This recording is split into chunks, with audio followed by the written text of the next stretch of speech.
नीचे है ना, नीचे की साइड की 2 लाइनें हैं।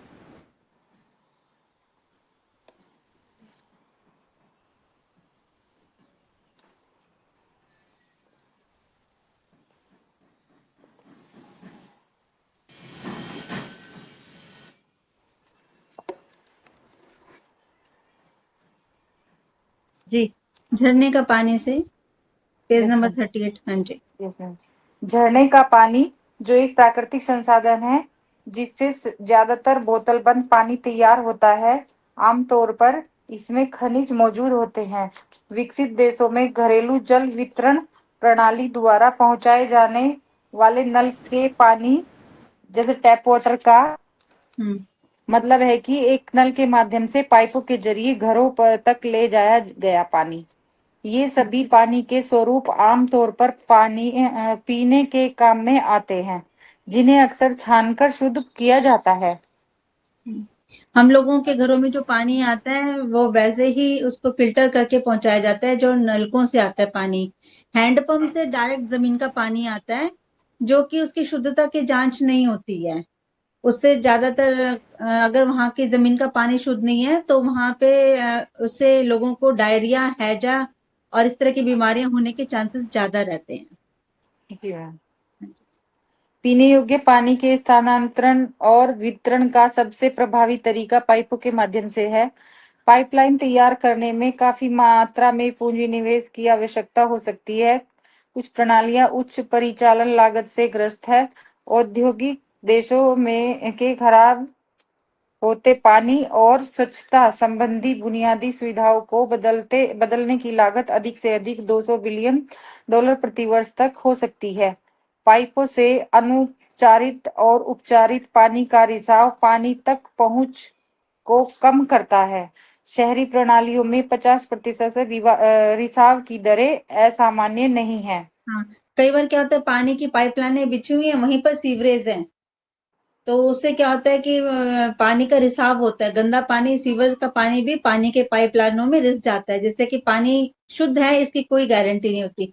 इसलिए ऑलमोस्ट घरों में फिल्टर लगाए गए हैं जिससे कि घर के अंदर जो पानी आ रहा है वो और भी ज्यादा सही हो जाए। लेकिन इससे क्या होता है, हमारा पानी के खनिज जो है वो कम कम और बिल्कुल कम हो जाते हैं। कई बार हमें सिर्फ पानी पीने को मिलता है, पानी के अंदर जो खनिज पदार्थ होते हैं वो हमें नहीं मिलते हैं। ये कुछ प्रारंभिक निवेश की वजह से कई कम अमीर देश उपयुक्त बुनियादी ढांचों को विकसित या कायम रखने का भार बर्दाश्त नहीं कर पाते, और इसके परिणाम स्वरूप इन क्षेत्रों के लोगों को अपनी आय का एक अपेक्षाकृत बड़ा हिस्सा पानी का खर्च करना पड़ सकता है। उदाहरण के लिए अल सल्वाडोर के से प्राप्त 2003 के आंकड़े यह संकेत देते हैं कि 20% सबसे गरीब परिवार अपनी आय का 10% से अधिक हिस्सा पानी पर खर्च करते हैं। यूनाइटेड किंगडम के प्राधिकरण एक कठिनाई की स्थिति में एक व्यक्ति की आय का 3% से अधिक हिस्सा पानी के खर्च किए जाने के रूप में परिभाषित करते हैं। पानी कितना अनमोल है और हम लोग इसको अपने घर में बहुत सारी चीजों पे वेस्ट करते हैं। ऐसे ही पानी को खिंडाते रहना, थोड़े से पानी में जो काम हो सकता है उसके लिए बहुत ज्यादा पानी का इस्तेमाल करना, रोज रोज फर्श को धोना, जबकि रोज रोज फर्श को ना धो के हम हफ्ते में 2 या 3 बार भी धो सकते हैं। लुधियाना में गाड़ी धोने के ऊपर भी बैन है, अगर गाड़ी को धोएंगे तो उस पर चालान कट जाता है। पानी कितनी शॉर्टेज हो रही है जगह जगह। हम्म। बिना सुरक्षित पीने के पानी की पहुंच वाले लोगों के अनुपात को आधा करने पर शहर शास्त्र भी विकास लक्ष्य संभवतः 1990 और 2015 के बीच हासिल किया जा सकता है। हालांकि कुछ देश अभी भी भारी चुनौतियों का सामना करते हैं। हम्म। ग्रामीण समुदाय 2015 एमडीजी पीने के पानी के लक्ष्य को पूरा करने से काफी दूर है।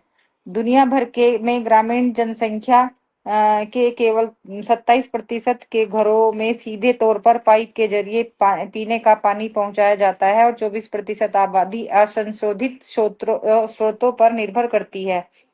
एक असंशोधित पानी के स्रोत की पहुंच के बिना 884 मिलियन लोगों में से 740 मिलियन लोग ग्रामीण क्षेत्रों में रहते हैं। उप हम्म सहाराई अफ्रीका ने 1990 के बाद से संशोधित जन स्रोतों के में सबसे कम प्रगति की है, जहां 2006 तक केवल 9% का सुधार हुआ है। इसके विपरीत पूर्वी एशियाई क्षेत्र में इसी अवधि के दौरान असंशोधित पानी का निर्भरता में 45 से 9% की नाटकीय गिरावट देखी गई है। संशोधित पानी होता है जो हमारे घरों में पानी से पाइपलाइन से आता है, फिल्टर्ड साफ वाला। पानी फिल्टर करके किया गया। और असंशोधित पानी जैसे तालाबों का पानी हो गया है, बावड़ियों का पानी हो गया, या फिर जमीन से जो पानी अपने आप निकल के आ रहा है, कुओं का पानी हो गया है। हमारे देश की आबादी का बहुत सारी आबादी का बहुत सारा हिस्सा इसी संसाधनों के पानी पर निर्भर करता है, और इसलिए वहां पे बीमारियां और अनेक तरह के जो जन्मजात रोग होते हैं वो बच्चों में होते हैं। कुपोषण की समस्या सबसे ज्यादा होती है। पानी का इस्तेमाल हम लोग हर चीज में करते हैं। पीने का पानी अगर अच्छा होगा तो हमारी वनस्पतियां और सारी चीजें ही अच्छी होंगी, लेकिन जैसे ही जल स्तर हमारा खराब होता है, हमारी वनस्पतियां, हमारा पशुधन, एक के बाद एक हमारी सारी इकाइयां खराब हो जाती हैं, और इसका स्वास्थ्य के ऊपर बहुत बुरा प्रभाव पड़ता है। हाँ जी। जी मैम। व्यक्तिगत आरोग्य नियम। व्यक्तिगत स्वास्थ्य का अर्थ एवं नियम। शारीरिक तथा मानसिक स्वास्थ्य को व्यक्तिगत स्वास्थ्य कहते हैं। यदि व्यक्ति का शारीरिक स्वास्थ्य अच्छा हो तो व्यक्ति का मानसिक स्वास्थ्य भी ठीक रहेगा और परिणाम स्वरूप घर में सुख, शांति और समृद्धि बनी रहेगी। स्वास्थ्य का अर्थ मात्र रोग मुक्त होना ही नहीं बल्कि कार्य क्षमता और कार्यशीलता का भी बना रहना है। अतः व्यक्तिगत स्वास्थ्य को सदैव अच्छा बनाए रखने का प्रयास करना चाहिए। व्यक्तिगत स्वास्थ्य का सीधा संबंध व्यक्तिगत स्वच्छता से होता है। वह स्वच्छता जो हमारे शरीर की देखभाल से संबंध रखती है व्यक्तिगत स्वच्छता कहलाती है। ये हम शुरू से ही स्वास्थ्य के ऊपर पढ़ रहे हैं, हमने बहुत सारा पढ़ा है। 38-40 पेज में से एक दो पेज पानी के लिए निकाल दें, ये भी स्वास्थ्य पे ही आता है। हम स्वास्थ्य क्या है इस पे हम बार बार पढ़ रहे हैं, तो अब तक ये प्रश्न तो सबको क्लियर हो ही जाता है कि स्वास्थ्य क्या है। शारीरिक और मानसिक स्वास्थ्य को ही व्यक्तिगत, एक व्यक्ति का स्वास्थ्य शरीर और मन से स्वस्थ होगा, तभी वो व्यक्ति स्वस्थ कहला जाएगा। हाँ जी। व्यक्तिगत स्वच्छता के सिद्धांत। जी मैम। अब हम जो है, अब स्वास्थ्य के लिए स्वच्छता जरूरी है।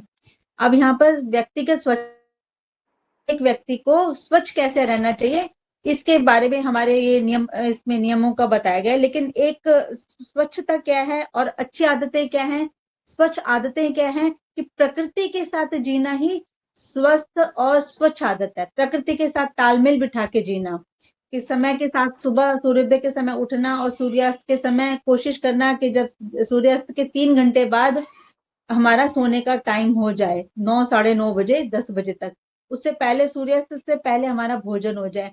लेकिन क्या है कि आजकल के काम काजी दिनचर्या में लाइफस्टाइल हमारा ऐसा हो गया कि हम ऐसा नहीं कर पाते।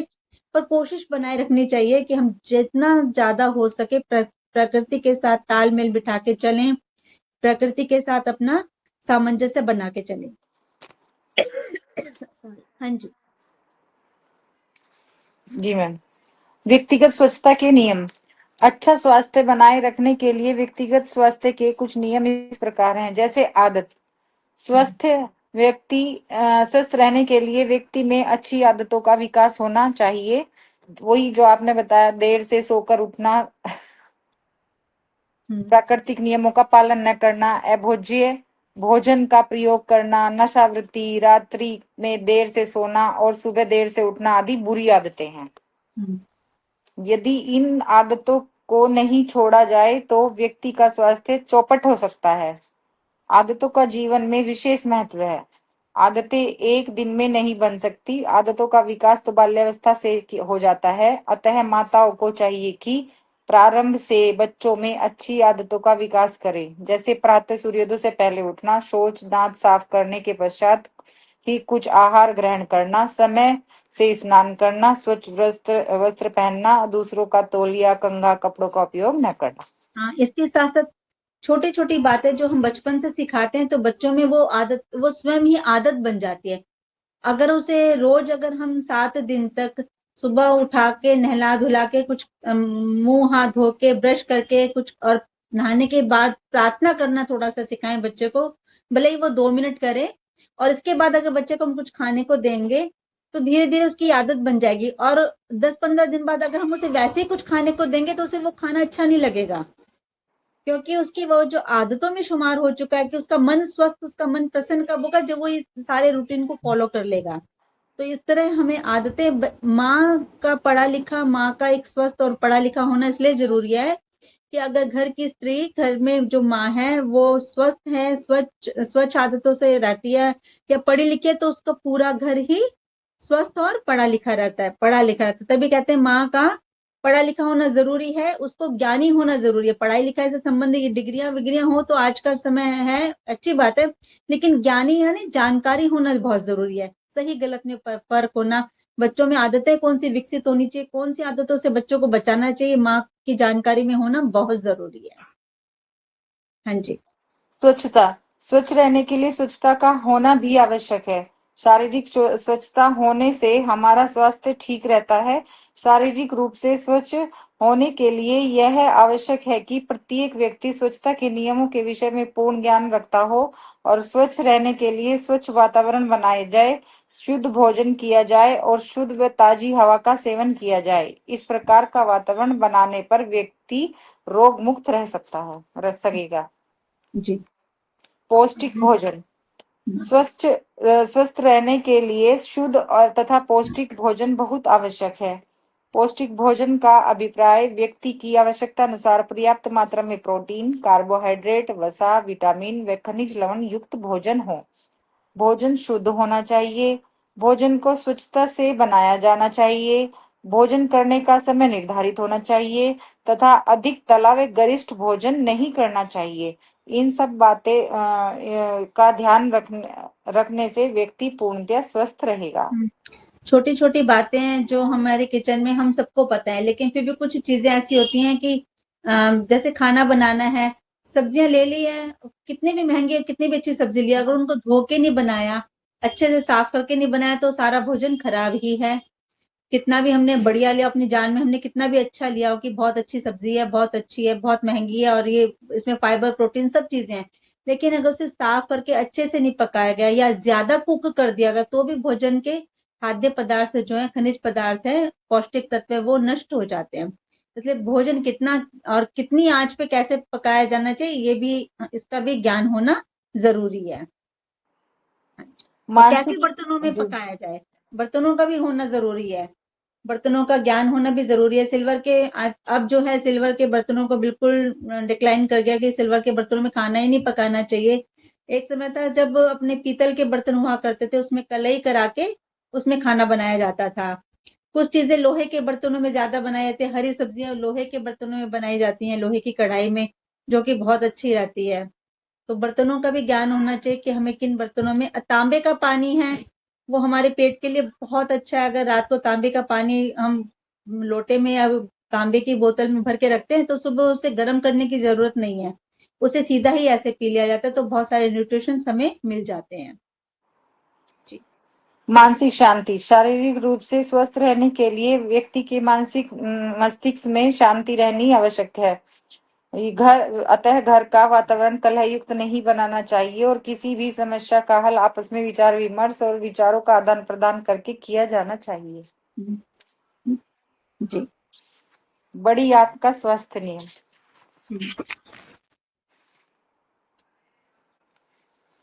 पेज का है। ठीक है। पेज हमारा नंबर स्वास्थ्य। 42। जी मैम। हमारा स्वास्थ्य इस पर ही निर्भर नहीं करता कि हम कितना पौष्टिक भोजन खाते हैं, यह भी मायने रखता है कि हमारा शरीर उस भोजन को कितना पचा पाता है, उसमें से के पोषक तत्वों को कितनी मात्रा में अवशोषित कर पाता है। आते हमारे पाचन तंत्र का सबसे प्रमुख भाग है। हमारे द्वारा खाए भोजन का पाचन और अवशोषण प्रमुख रूप से नहीं यही होता है।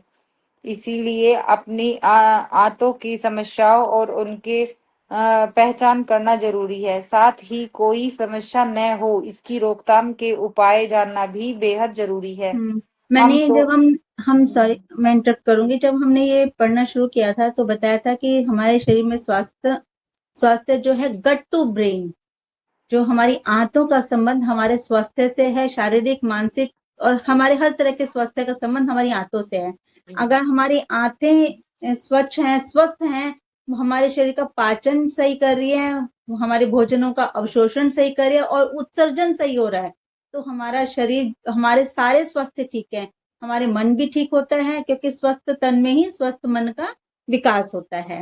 इसलिए बिल्कुल। आंत, और हमारे शरीर में दो प्रकार की आंतें हैं, बड़ी आंत और छोटी छोटी आंत। आंत। बड़ी आंत, छोटी आंत मतलब जिसकी 22 फीट लंबी बोली गई है, और बड़ी आंत में ख्याल से 5 5 फीट है शायद इसकी लेंथ। बड़ी आंत नाम है क्योंकि ये क्या करती है, हमारे भोजन में से जल को और जो मैग्नीशियम्स होते हैं, इलेक्ट्रॉन्स होते हैं, उनको अवशोषित करती है। इलेक्ट्रॉन्स कौन से? पोटेशियम, सोडियम, जो हमारे शरीर में बनते हैं। और बड़ी आंत हमारी एक सबसे अच्छा विटामिन होता है, एंजाइम्स बनाती है, एक के विटामिन, इसको बनाती है, भोजन में से निकालती है। जो क्या करता है, हमारे छोटी आंत जब हमारे भोजन को पचाती है, तो बड़ी आंत उसके अंदर से पानी को अवशोषित करके भोजन को, मल, बचे हुए भोजन को मल रूप में परिवर्तित करके उत्सर्जन, हमारे शरीर से उत्सर्जित करने में सहाय करती है। अगर शरीर से अपशिष्ट पदार्थों का उत्सर्जन ना हो, तो सोचिए अब हमारे शरीर की क्या दशा होगी। कॉन्स्टिपेशन, कब्ज होती है 1 2 दिन, कितनी परेशानी हो जाती है लोगों को, गैस, ब्लोटिंग, और बड़ी आंत ठीक से ही काम ना करे तो भयंकर बीमारियां शुरू हो जाती हैं। इसलिए बड़ी आंत का स्वस्थ रहना बहुत जरूरी है। बड़ी आंत को स्वस्थ रखने के लिए हमें लिक्विड डाइट्स ज्यादा से ज्यादा लेनी चाहिए। जी। हम जो भी खाते पीते हैं उसका पाचन और अवशोषण मुख्य रूप से छोटी और बड़ी आंत में ही होता है। यही सबसे अधिक पोषक तत्व अवशोषित होते हैं और बड़ी आंत में पानी अवशोषित होता है और छोटी आंत में मिनरल, विटामिन और दूसरे तत्व। आंतों की बीमार होने से न केवल भोजन का पाचन बल्कि पोषक तत्वों का अवशोषण भी प्रभावित होता है। आंतों को बीमार बनाने के कुछ प्रमुख वजह: सुबह का नाश्ता न करना, भोजन में लंबा अंतराल रखना, खाने के बाद ज्यादा तरल पदार्थ लेना। अब यहाँ बोले सुबह का नाश्ता ना करना, अगर रात को हमने 12 बजे 10 बजे भोजन किया है, तो जरूरी नहीं है हमें सुबह सुबह उठ के हमें नाश्ता करना है, नहीं। कम से कम 12 घंटे का गैप जरूर होना चाहिए हमारे रात के खाने और सुबह के नाश्ते के बीच में। ये फास्टिंग, इसको फास्टिंग बोलते हैं, ये जरूर डेली फास्टिंग होती है और ये जरूर होनी चाहिए, क्योंकि उस समय हमारी आंतों को भोजन को पचाने में का समय मिल जाता है। पहला भोजन हमारा ठीक से पचता नहीं है, क्योंकि हम रात को सो जाते हैं, हमारी जठराग्नि मंद पड़ जाती है। तो जो हमारा शरीर है, हमारे रोग प्रतिरोधक क्षमता को बढ़ाता है और बीमारियों से लड़ने के लिए हमारे शरीर, हमारे सेल्स को तैयार करता है। लेकिन अगर हम ज्यादा खा लेंगे तो वो सिर्फ भोजन को पचाने में ही लग जाएगा। जी। तो इसके लिए इतना गैप हमें जरूर रखना चाहिए। हाँ जी। अधिक तला भुना मसालेदार खाना, शारीरिक रूप से सक्रिय न रहना, रात में भारी और गरिष्ठ भोजन करना, तनाव और अनिद्रा। जी।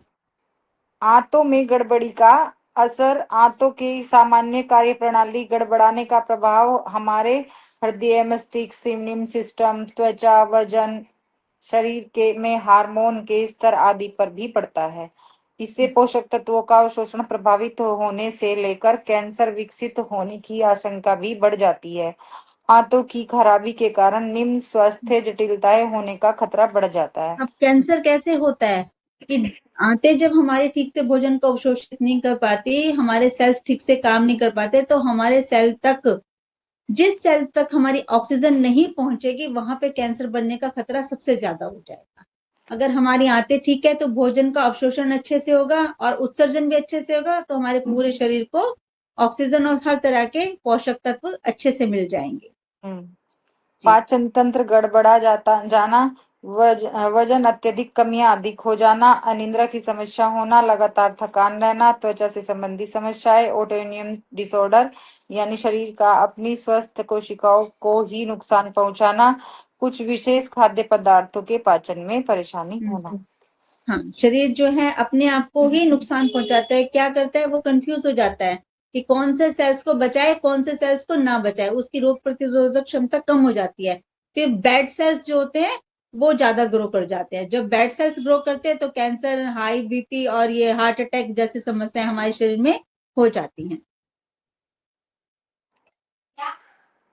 इन संकेतों को नजरअंदाज न करें। मल त्यागने की आदतों में बदलाव होना, डायरिया या कब्ज 4 सप्ताह से अधिक रहना, मल में रक्त आना, लगातार पेट में बेचैनी होना जैसे कि पेट में मरोड़ होना, गैस बनना या दर्द होना, पेट में हर समय भारीपन महसूस होना, तेजी से वजन कम होना, ब्रश करने के बाद भी मुंह से तेज दुर्गंध आना, पेट साफ न रहना, भूख न लगना, कुछ भी खाने के बाद मल त्यागना, रात में पेट दर्द होना या बढ़ना। तो इसमें आप ऐसा कुछ है जो हमें क्लियर नहीं हो या जो हमें नहीं, कॉम्प्लिकेटेड लग रहा हो? ओके। ठीक है। आंतों के अच्छे बैक्टीरिया का ख्याल रखें। हमारे पाचन तंत्र में बैक्टीरिया बड़ी आंत में और छोटी आंत के पिछले भाग में पाए जाते हैं। आहार नाल, पेट और छोटी आंत के अग्र भाग में पाचक रसों और एंजाइम के कारण बैक्टीरिया नहीं पाए जाते। उपयोगी बैक्टीरिया हमारे जीवन के लिए बहुत जरूरी है। ये एंजाइम उत्पन्न करते हैं जो भोजन पचाने में मदद करते हैं। हमारे शरीर के लिए आवश्यक विटामिन बी और विटामिन के उत्पन्न करते हैं। ये हानिकारक बैक्टीरिया से लड़ते हैं और संक्रमण से बचाते हैं और आंत के अंदरूनी परत की रक्षा करते हैं। हमारे जो अत्यधिक जी आंतों में जो बैक्टीरिया होते हैं वो हमारे भोजन को पचाने में और पाचक रसों में जो हमारे भोजन को पचाने के लिए जो हमारे एंजाइम्स चाहिए होते हैं उनको बनाने में ये बैक्टीरिया हमारी मदद करते हैं। अगर ये बैक्टीरिया नहीं होंगे तो हमारी भोजन नहीं ठीक से पच पाएगा और जो भी एंजाइम्स बनते हैं जो ये बैक्टीरिया बनाते हैं वो नहीं बनेंगे और हमारा भोजन वैसे का वैसा रहेगा। उससे हमारा स्वास्थ्य खराब हो जाएगा। विटामिन बी और विटामिन के जो कि भोजन को पचाने के लिए सबसे जरूरी है, ये बैक्टीरिया उसको बनाते हैं। और हानिकारक बैक्टीरिया हमारे पॉजिटिव और नेगेटिव दोनों तरह के बैक्टीरिया हमारे पेट में होते हैं। जैसा हम भोजन खाएंगे, जैसे हमारे स्वास्थ्य आदतें होंगी, वैसा ही हमारा स्वास्थ्य और वैसे ही हमारे बैक्टीरिया की ग्रोथ बढ़ेगी। अदूषित और प्रदूषित भोजन खाएंगे, स्वच्छ भोजन नहीं होगा, उल्टा सीधा खाएंगे तो क्या होगा, हमारे बैड बैक्टीरिया की ग्रोथ होगी। और अच्छा खाएंगे, संतुलित और लाइट भोजन करेंगे तो हमारे गुड बैक्टीरिया बढ़ेगा जिससे कि हमारा स्वास्थ्य अच्छा होगा, हमारी आंतें अच्छे से काम करेंगी। जी। हाँ जी। अधिक अधिक तला भुना मसालेदार खाना न खाए। तनाव का पाचन तंत्र पर बुरा असर पड़ता है। तनाव से दूर रहने की कोशिश करें। शारीरिक रूप से सक्रिय रहें। नियमित रूप से व्यायाम और योग करें। हम्म, खाने को धीरे धीरे और चबाकर खाए। दिन में 3 बार भरपेट खाने की बजाय कुछ कुछ घंटों के अंतराल पर थोड़ा थोड़ा खाए। हम्म, खाने के तुरंत बाद न सोए, थोड़ी देर टहले। इससे पाचन ठीक रहता है और पेट नहीं फूलता। हम्म। और अपनी बायोलॉजिकल घड़ी को तुरंत दुरुस्त रखने के लिए दुरुस्त रखने के लिए एक निश्चित समय समय पर पे खाना खाए। मुझे भी लगा मैं कि क्या गलत पढ़ रही हूँ। हो जाता है। हमारी जो शरीर है अगर हम उसको जैसी आदत डालेंगे, बायोलॉजिकल घड़ी क्या होती है, जैसे हम अपने शरीर को आदत डालेंगे वैसा ही उसका रूटीन बन जाएगा। एक निश्चित समय पर अगर हम 2 बजे खाना खाते हैं तो 2 बजे नहीं 10 मिनट पे हमें भूख लगनी शुरू हो जाएगी। और अगर जी हम खुद से कह के सोते हैं, कभी आपने नोट किया हो कि अगर हमें 3 बजे उठना है तो 3 बजे के आसपास हमारी नींद जरूर खुल जाएगी। तो हमें बिल्कुल कोई नहीं बिल्कुल। उठाता। ये हमारी बायोलॉजिकल जो हमारे सेंस जो होते हैं, हमारे अनकॉन्शियस माइंड को हम एक ऑर्डर देके सोए होते हैं कि हमें 3 बजे उठना है, तो हमारा अनकॉन्शियस माइंड उसको फॉलो करता है और हमें उस समय जगा देता है। किसी ना किसी बहाने हम उस समय उठ जाते हैं। जी मैम। कितना अच्छा भगवान ने एक वो बनाया है, हमारी बॉडी को कितना दस अच्छा बजे बनाया कि 10 बजे अगर सोते हैं मैम, अगर लेट हो गया, हम किसी कारण से कोई आ गया, तो ऑटोमेटिकली आंखें बंद होना शुरू हो जाती हैं। हाँ, और उस समय के बाद फिर नींद नहीं वो आती। नींद नहीं आती। हाँ, वो समय टल जाता है ना, फिर नींद आने में दिक्कत हो जाती है। हम्म। तो चाय, कॉफी, जंक फूड और कार्बोनेटेड सॉफ्ट ड्रिंक कम ले। संतुलित भोजन करें। धूम्रपान और शराब से दूर रहें। अपने भोजन में अधिक से अधिक रेशेदार भोजन को शामिल करें। प्रतिदिन सुबह 1 गिलास गुनगुने पानी का सेवन करें। सर्वांगासन, उत्तान पादासन, भुजंगासन और जैसे योगासन करने से आंतें स्वस्थ रहती हैं। हम्म, पानी अधिक मात्रा में पिए ताकि विषैले पदार्थ शरीर से बाहर निकल सके और शरीर में कोई संक्रमण हो वो भी बाहर निकल सके। पानी हर जितना हम लिक्विड डाइट लेंगे हमारा शरीर उतना ज्यादा स्वच्छ स्वच्छ होगा और स्वच्छ शरीर ही स्वस्थ होगा। जी। भरपूर नींद ले। नींद की कमी से पाचन तंत्र की कार्य प्रणाली धीमी पड़ जाती है, जिससे भोजन ठीक प्रकार से नहीं पचता और पेट में अधिक मात्रा में गैस बनती है। नींद भी बहुत जरूरी है। अगर जी। हमने बोला ना, जब हम सोते हैं तो हमारा शरीर अपने रोग प्रतिरोधक क्षमता को बढ़ाता है, बीमारियों से जो हमारे शरीर के अंदर बैड बैक्टीरिया उनसे लड़ता है। अगर हमारी नींद नहीं हुई ठीक से तो हमारे सिर में तनाव से, एक टेंशन से रहते हैं, सर में भारीपन रहता है कि हम ठीक से सोए नहीं। खुद शरीर को पता चल जाता है कि हमें ठीक से सोए नहीं। उससे क्या होता है, हमारा भोजन भी ठीक से नहीं पच पाता और ब्लोटिंग शुरू हो जाती है पेट के अंदर। जी मैम। विश्राम एवं नींद और खाने पीने संबंधी स्वास्थ्य प्रणाली। नींद क्या है? रात की नींद को भूता भ्राति धात्री कहा जाता है, जो कि एक संस्कृत शब्द का है जिसका अर्थ है संपूर्ण सृष्टि की माता। जिस प्रकार माँ अपनी संतान का पालन पोषण करती है, उसी प्रकार सृष्टि नींद की स्थिति में विश्राम देकर सबको पोषित करती है। हमारी दैनिक दिनचर्या में नींद एक प्राकृतिक और आवश्यक भाग है। यह हमको ऊर्जा प्रदान करती है, जो कि स्वस्थ जीवन जीने के लिए आवश्यक है।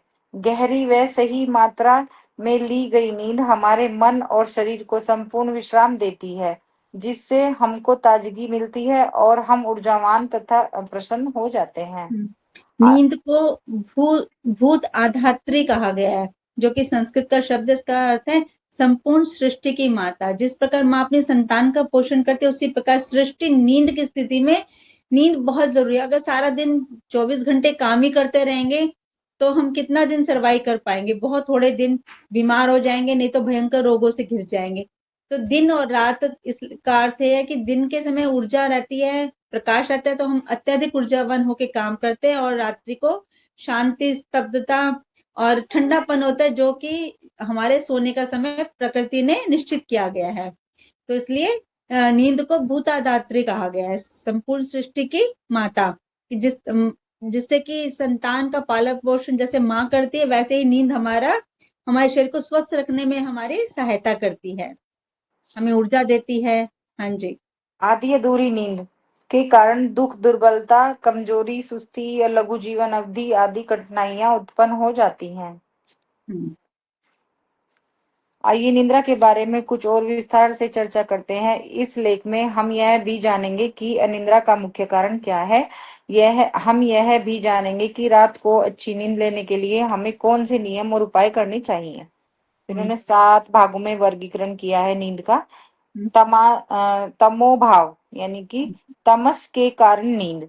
हाँ, तमस के कारण नींद आती है जब हम बहुत ज्यादा खाना खा लेते हैं, बहुत ज्यादा खाना खा लेते हैं, या फिर हमने बहुत ज्यादा श्रम किया होता है, काम किया होता है, जिसके कारण हमें नींद आ जाती है। लेकिन वो नींद हमारी बहुत ज्यादा खाना खाने के कारण जो नींद आती है, वो हमारी अच्छी नींद नहीं होती है। वो हमें आलस के कारण नींद आई हुई होती है, उससे हमारा शरीर हल्का नहीं होता। सोने के बाद भी हम खुद को ऊर्जावान महसूस नहीं करते, क्योंकि वो हमारे आलस और हमारे बहुत अधिक भोजन करने से इस तरह की हमारी नींद आई होती है। फिर है श्लेष्मा श्लेष्मा उद्भवा। समुद्भवा, हम्म शरीर में कफ बढ़ जाने के कारण नींद आना। शरीर में कफ बढ़ जाने के कारण कुछ ऐसे खाद्य पदार्थों को खाना जिससे हमारे शरीर की कफ प्रति बहुत ज्यादा बढ़ जाती है। कफ ज्यादा बढ़ने के कारण भी, आलस के कारण जो नींद आती है, भाई थक गए, सो तो नहीं रहे, हम गहरी नींद नहीं सो रहे, लेकिन हाँ आंखें बंद करके लेटे हुए हैं, तो कभी नींद आ गई कुछ मिनट के लिए, कुछ सेकंड के लिए नींद, हमारी नींद खत्म हो गई, कुछ सेकंड के लिए फिर आ गई, फिर से खत्म हो गई। इस तरह की नींद जो होती है वो हमें नुकसान ही करती है, वो हमें अच्छी नींद, वो भी अच्छी नींद नहीं कहलाती। मनः शमा जान्या, मानसिक थकान के कारण नींद। हाँ, जो लोग ज्यादा मेंटली वर्क करते हैं, जैसे वकील हो गए हैं, इस तरह के जो लोग होते हैं, और डॉक्टर्स हो गए, जिनका शारीरिक और मानसिक दोनों तरह का अपना ज्यादा ऊर्जा लगती है, तो उन्हें मानसिक थकान के कारण जो नींद आती है, इसको मन क्षमा जानिया नींद कहते हैं। लेकिन ये भी नींद, क्योंकि हमारा शरीर थक गया है, खुद इतना थक गया, हमारा दिमाग इतना थक गया कि वो अब काम करने की स्थिति में नहीं है, तो वो एक नींद की एक अर्धबेहोशी जैसी हालत में चला जाता है। तो उसको भी हम पर्याप्त और अच्छी नींद नहीं कह सकते, लेकिन ये नींद आती है क्योंकि हम मानसिक रूप से थक चुके होते हैं। शरीरः शर्मा जान्या, शरीर शारीरिक थकान के कारण नींद। हाँ, शारीरिक परिश्रम करने के कारण जो नींद आती है, हमने बहुत ज्यादा काम कर लिया, उसके कारण जो नींद आती है वो हमारी नींद थोड़ी अच्छी हो सकती है, क्योंकि उस समय हमारे शरीर को आराम मिलता है, वो नींद हमारी थोड़ी अच्छी कहलाती है। हाँ जी।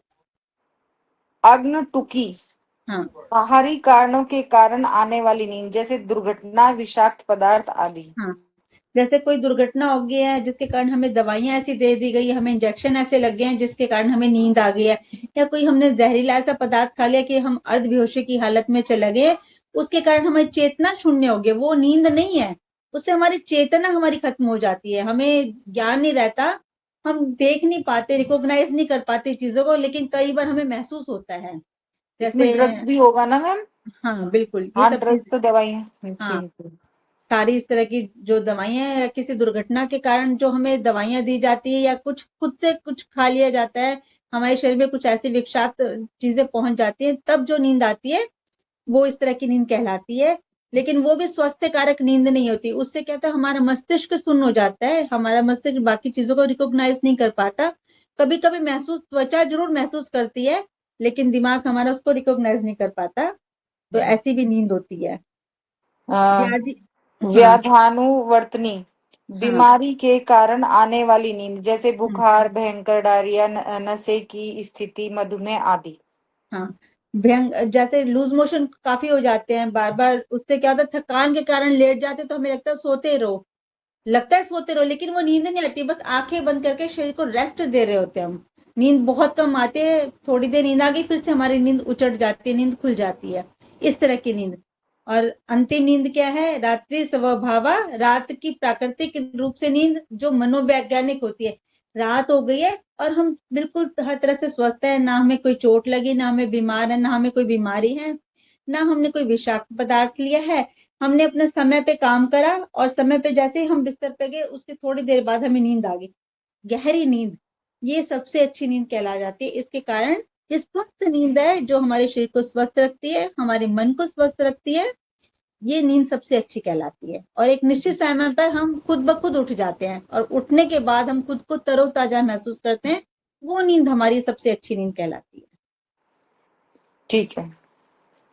इस प्रकार इन सब प्रकारों में से केवल रात्रि स्वभाव ही सामान्य नींद है, जिसको भूताधात्री कहते हैं, हाँ है ना, जिसको सृष्टि की माता की नींद भी कहा हाँ, गया ना, सृष्टि जिसको की माता। सामान्य नींद मतलब जिसको वो नींद कहा गया है जो प्रकृति ने हमको दी है, भूताधात्री नींद को यहाँ पे स्पष्ट किया गया है, जो रात्रि को प्राकृतिक रूप से नींद आए, हमने अपने सारे काम किए, हमें कोई टेंशन भी नहीं है, हमारी दुर्घटना भी नहीं, कोई हमने ड्रग्स भी नहीं लिया, कोई ऐसी बीमारी या कोई बुखार भी नहीं है, किसी तरह की थकान भी नहीं है, हम थकान से भी नहीं सोए, हम स्वाभाविक रूप से अपनी दिनचर्या निपटाई और स्वाभाविक रूप से बिस्तर पे गए, सो गए, तो ये और गहरी नींद।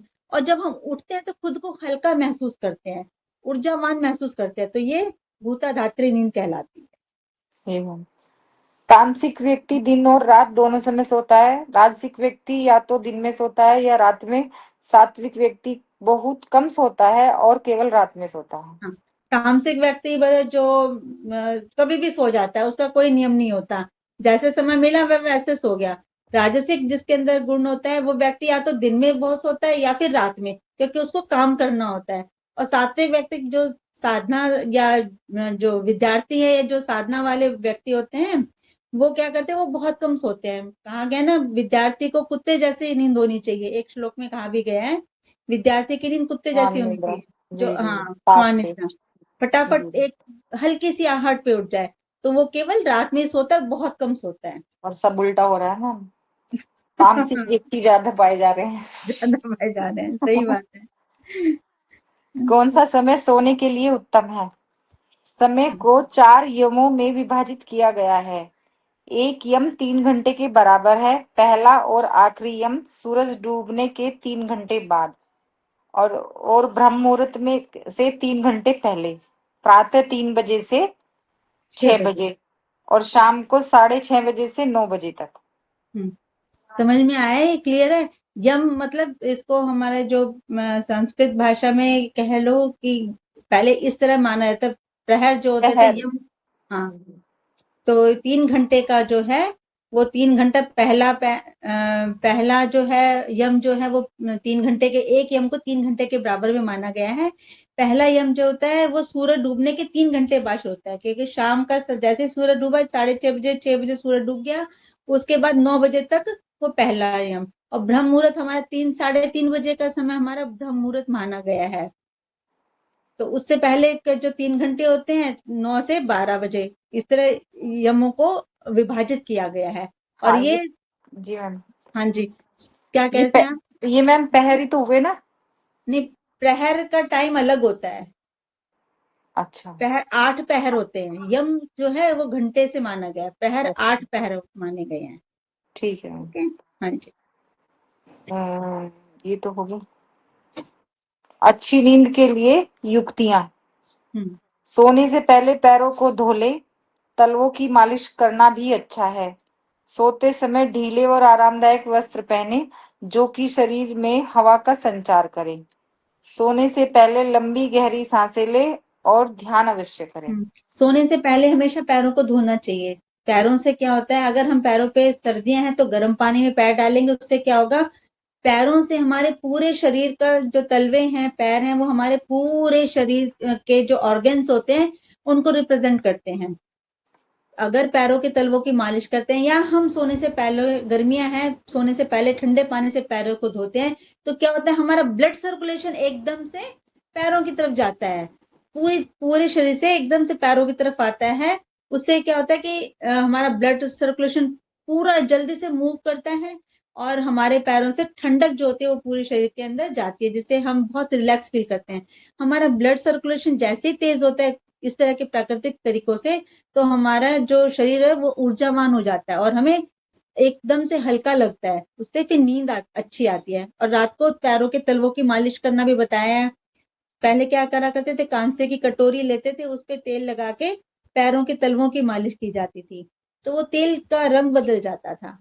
उससे समझा जाता है कि टॉक्सिन्स जो होते हैं वो पैरों की तलवों की मालिश करने से हमारे बाहर निकल जाए। लिवर, हमारे किडनीज, हमारे हार्ट, हमारी बॉडी के जितने भी टॉक्सिन्स होते हैं, वो हमारे ब्लड के, वो सब हमारे टॉक्सिन्स बाहर निकलते हैं।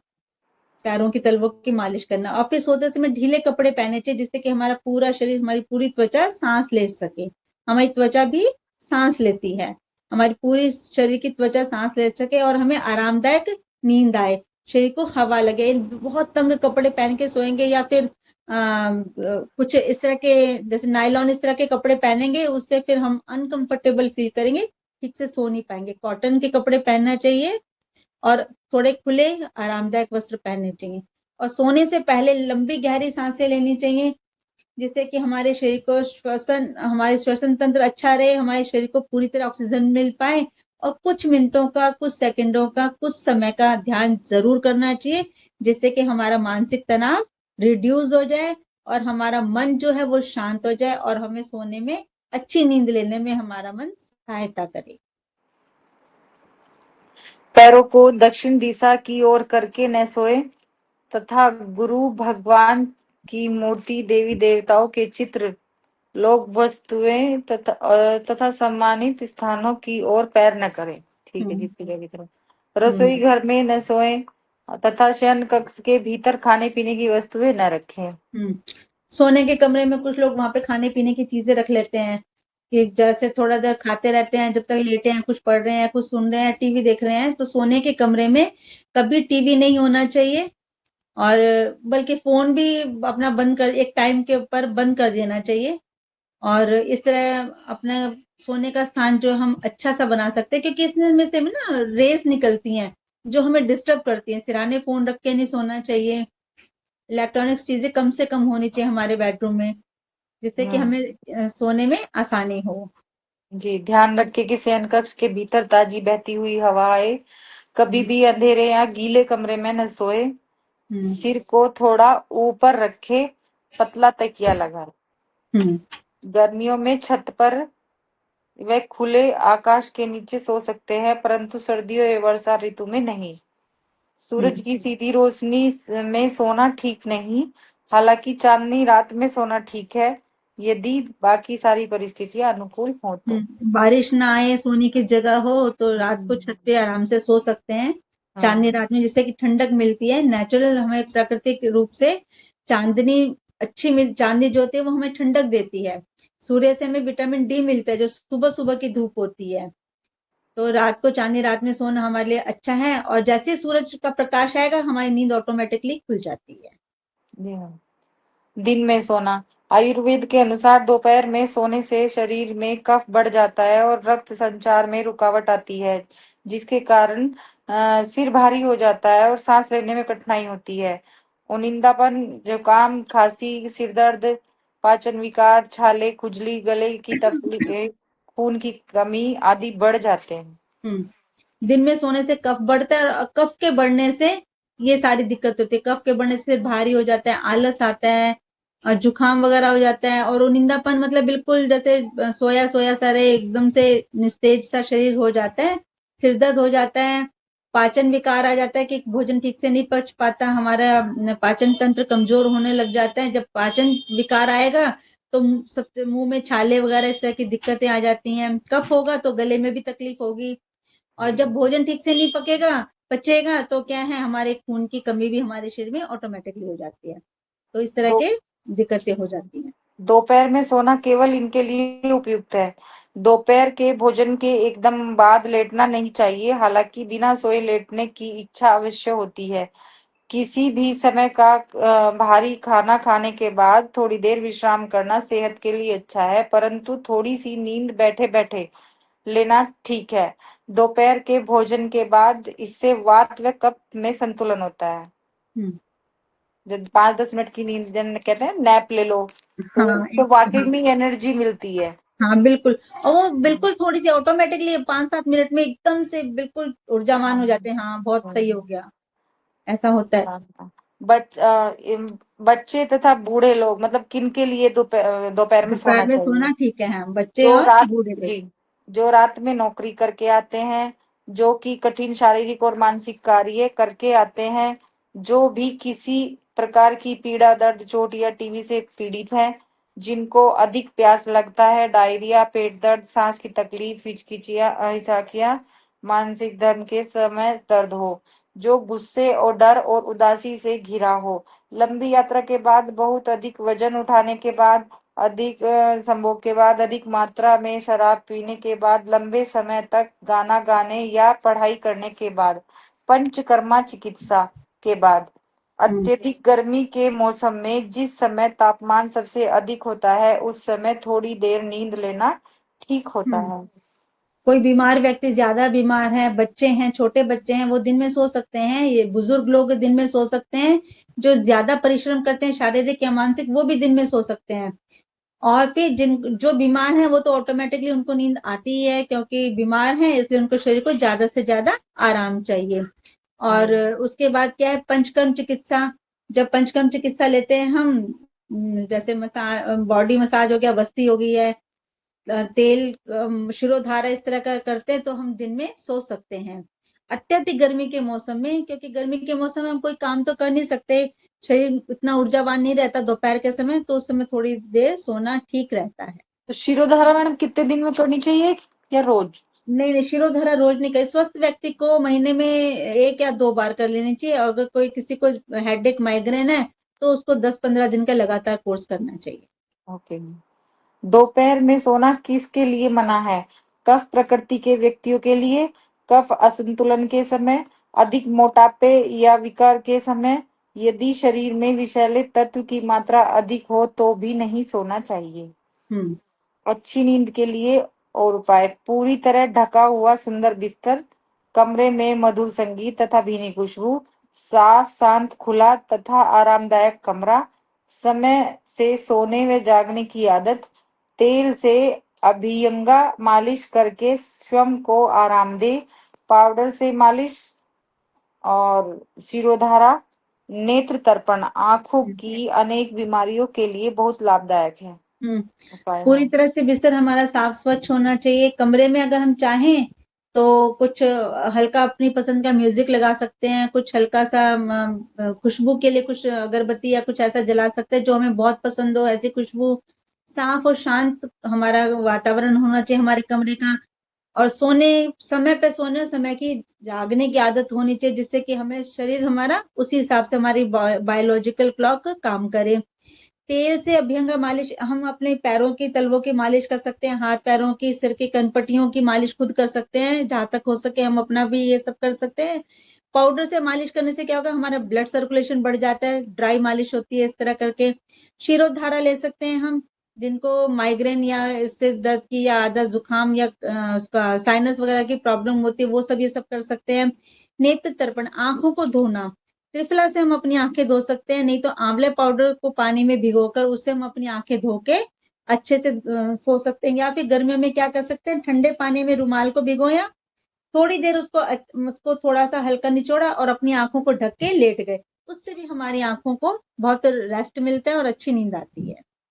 हम ये भी कर सकते हैं। मैम, तेल की मालिश और पाउडर की मालिश में क्या अंतर है मैम? देखो, तेल की मालिश गर्मियों में अगर हम करेंगे तो ज्यादा ऑयली हो जाएगा, फिर हमें स्नान करना पड़ेगा अगर हम बॉडी पे या उस पे करते हैं। और पाउडर से क्या होता है, बिल्कुल ड्राई मालिश होती है, जिससे क्या होता है कि पसीना भी नहीं आता और एक हल्की सी स्मेल, खुशबू आती है, और उससे ब्लड सर्कुलेशन तेज हो जाता है, क्योंकि रगड़ रगड़ ज्यादा होती है पाउडर की मालिश से। और तेल की मालिश से स्निग्धता बनी रहती है, लेकिन हम ज्यादा चिपचिपा नहीं करना चाहते हैं तो हम उसे पाउडर से भी मालिश कर सकते तो मैम ये किसी भी पाउडर से की जा सकती है? हैं।